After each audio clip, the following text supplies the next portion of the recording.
The idea was really popular because it was bringing money, resources, opportunities into the community. But then how would we make sure that it did not reach the same old, but people who had ideas hadn't necessarily had the chance to develop them?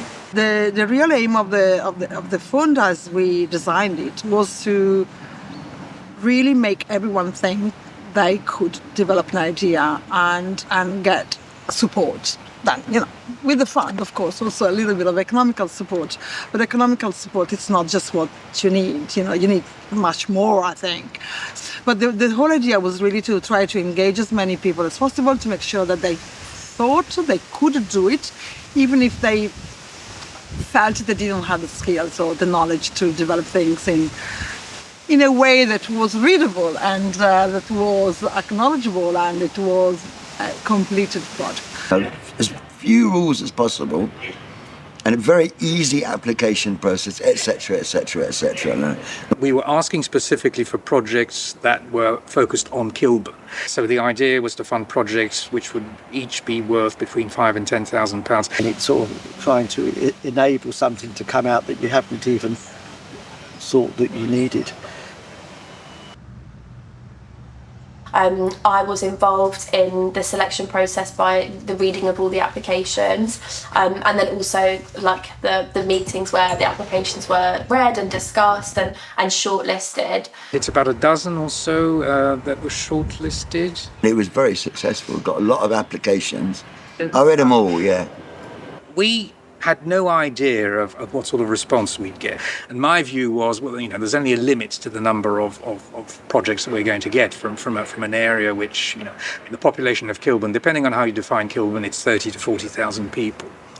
And I think we were all very, very pleasantly surprised when we ended up with 23 proposals. I think that was a very successful part of it, with people being brought in and putting forward projects. And which I think astounded everybody, the breadth of groups that came forward. The most exciting time was just past Christmas when we met to look at what we had received in terms of project. And we were together and looking at the diversity and also the sadness of having to exclude some because they might not have met all the criteria.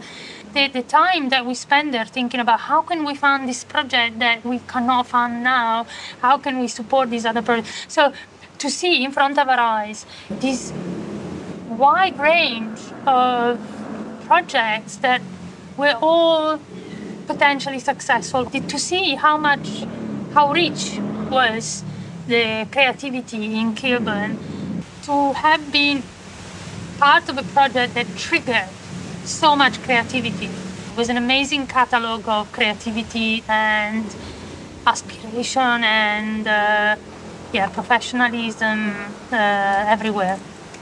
What was my role? I guess just there was a group of us, and there was kind of an equal sense of role, but like just bringing like your eye in that group. So like your experience, maybe for me it would be like an awareness of like arts and cultural stuff in the area, but yeah, equally like just bringing whatever your kind of specialism is and looking at it through like that kind of lens. But yeah, also I think like I kind of saw my role in that selection process as like advocating for projects that I think maybe like need closer inspection and maybe more support, revisiting applications and making sure that everyone has understood like what the potential of a project really is, even though it's brand new and it might not be from an established organisation or a partner or have a building that they work in or be a charity, but actually that there's a real like need in our community for something like that. What was very innovative was that we agreed at the outset that the funding decision would be taken on the basis of a vote of local residents. And the votes took place both online and in person. The voting process was run over several weeks. The applicants behind the proposals were also allowed to promote their own applications. They helped with the publicity effort in a sense, even though they were doing it from the perspective of trying to garner votes for their proposals.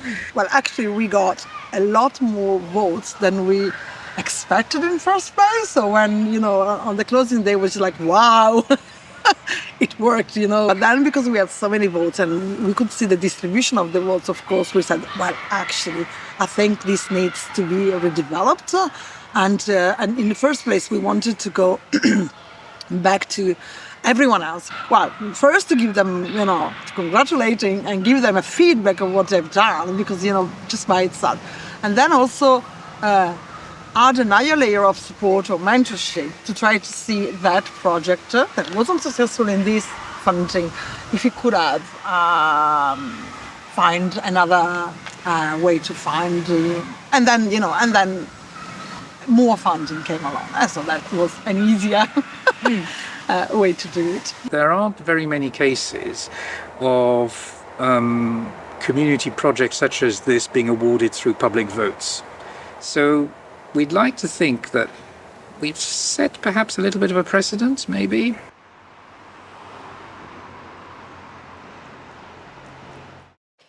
We obviously know that one of the things about that process is that everybody applying for funding is going to have a different level of application towards the process, depending on resources, support, experience. It's a big barrier for a lot of people that have huge ideas to make this idea be seen as something that is worth investing in. New and evolving groups probably needed a bit more protection. The mentoring, I think, was one of the main interesting things in the One Kilburn Fund, but it was part of the project itself. So it's not something that came about afterwards. Okay, you need to address certain criteria, but we will actually help you to do this. We will offer you some mentoring. We will put you in touch with organizations that have more experience in running projects. We organize a series of open meetings where people who were behind the proposals could come and ask questions.